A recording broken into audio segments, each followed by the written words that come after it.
हर पक्षी पशु के रूप में भगवान है। नामदेव जी महाराज कुत्ते में भगवान को देखो प्रकट किया ना भगवान। एक बार श्री एकनाथ जी महाराज गंगोत्री से गंगा जल लेकर बहुत से भक्तों के साथ रामेश्वर चढ़ाने जाते थे। प्राय भक्त लोग ऐसा करते हैं कि गंगोत्री से गंगा जल लेकर रामेश्वर में चढ़ाते हैं कांवर में लेके। ऐसे ही वो जा रहे थे, जब रामेश्वर जी के पास पहुंचने वाले थे तो देखा एक गधा प्यास से तड़प रहा है, मतलब ऐसा दिखाई दे रहा है। तो उन्होंने विचार किया कि रामेश्वर जी में तो सब जल चढ़ाते हैं और ये प्यासा इसे कोई पिलाएगा नहीं।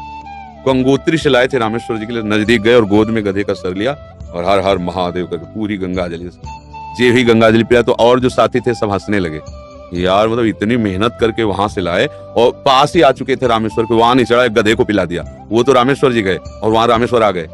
गधे को जे ही गंगा जल पिलाया तो भगवान उठ के बैठ गए, बोले मैं ही था, तुम्हारे को देख रहा था कि तुम केवल मूर्ति में ही मुझे समझते हो या सब जीवों में भी मुझे समझते हो। तुम्हारी इस दया से मैं द्रवित होकर यहीं प्रकट हो गया, क्योंकि कण कण शिव है, तो एक गधे से भी भगवान प्रकट हो गए। तो पशु पक्षियों की सेवा भगवान की सेवा पर अभिमान न करे, भाव ऐसा रखे कि भगवान ने मुझे ये सेवा दी है और सेवा लायक बनाया है बस, और इसका प्रचार प्रसार न करें।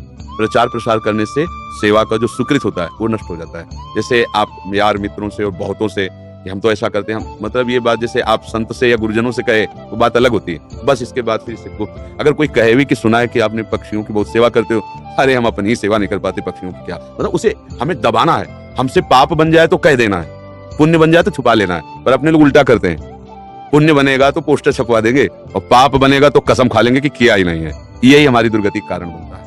अगर हमसे कोई गलती हो गई और कोई पूछे आपसे गलती वहां हो गई, अब दंड मिले जो तो वो नष्ट हो जाएगा। जहां आपने हाँ कहा तो पाप नष्ट हो जाएगा।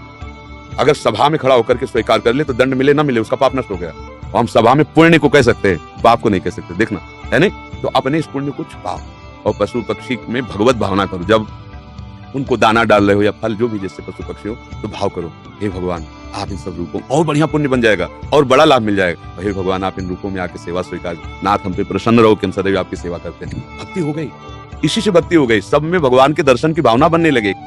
दोस्तों इस वीडियो में महाराज जी के प्रवचन से हमें मालूम हुआ कि किस प्रकार पशु पक्षियों की सेवा करने से हमें भगवत की प्राप्ति होती है। यदि यह वीडियो आपको अच्छी लगी हो तो वीडियो को एक लाइक ज़रूर करें और इसी प्रकार की महत्वपूर्ण जानकारी वाली वीडियो को देखने के लिए हमारे चैनल को सब्सक्राइब करें। प्रभु की कृपा आप पर और आपके परिवार पर बनी रहे, ऐसी हमारी कामना है। राधे राधे।